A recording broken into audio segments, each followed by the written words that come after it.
శ్రీమాత్రే నమః. తొలి ఏకాదశి పర్వదినం శయన ఏకాదశి అని కూడా పేరు. విష్ణుమూర్తి ఈరోజు నుంచే నిద్రకు ఉపక్రమిస్తాడు అని. నిజంగా ఆయన స్వామి నిద్రిస్తాడా అంటే నిద్రించడు.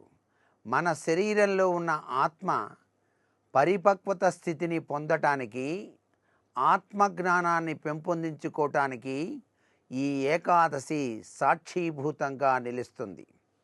ఈ ఏకాదశి ఉపవాసం ఉండి మరుసటి నాడు ద్వాదశి తిథి వెడలిపోయే ముందుగా గనక స్వామిని ఆరాధన చేసి నైవేద్యాన్ని సమర్పించి దాన్ని స్వీకరించినట్లయితే వాతావరణ పరిస్థితుల రీత్యా సంభవించేటువంటి ఈ యొక్క వర్ష ఋతువు యొక్క ప్రభావరీత్యా సంక్రమించనున్నటువంటి వ్యాధిగ్రస్తవంతమైనటువంటి ప్రభావాల నుంచి రక్షింపజేసుకోవటానికి ఈ శరీరాన్ని అంటిపెట్టుకొని ఉన్నటువంటి ఆత్మకు చక్కటి చైతన్యం కలిగించి ఎటువంటి రుగ్మతలు రాకుండా చేయటానికే ఈ తొలి ఏకాదశి ఉపవాస ప్రక్రియ అనేటువంటిది మనం శాస్త్రరీత్యా గమనించాల్సినటువంటి ముఖ్యమైనటువంటి విశేషాంశం.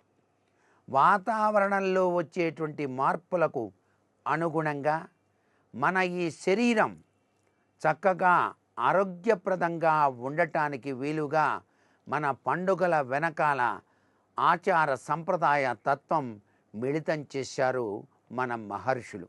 అందుచేత ఈ ఏకాదశి అనేటువంటిది వచ్చే ప్రతి ఒక్క ఏకాదశి కూడా ఉపవాసం ఎవరైతే ఉంటారో వారికి ఆరోగ్యప్రదమైన జీవితం తప్పనిసరిగా వనకూడుతుంది అని కూడా ఇక్కడ గ్రహించాల్సినటువంటి విశేషవంతమైంది.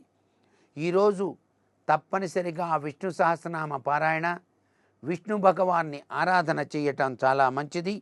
అంతేకాకుండా శరీరంలో ఉండేటువంటి మాలిన్యాలన్నీ కూడా తొలగిపోయి ఇంద్రియ నిగ్రహాన్ని కలిగించేటువంటి ఈ ఏకాదశి వ్రతం ఆధ్యాత్మిక వైజ్ఞానిక పరంగా అనేక సంవత్సరాల నుంచి కూడా మానవాళికి సత్ఫలితాల్ని ప్రసాదిస్తుందని గ్రహిస్తూ సర్వే జనా సుఖినో భవంతు.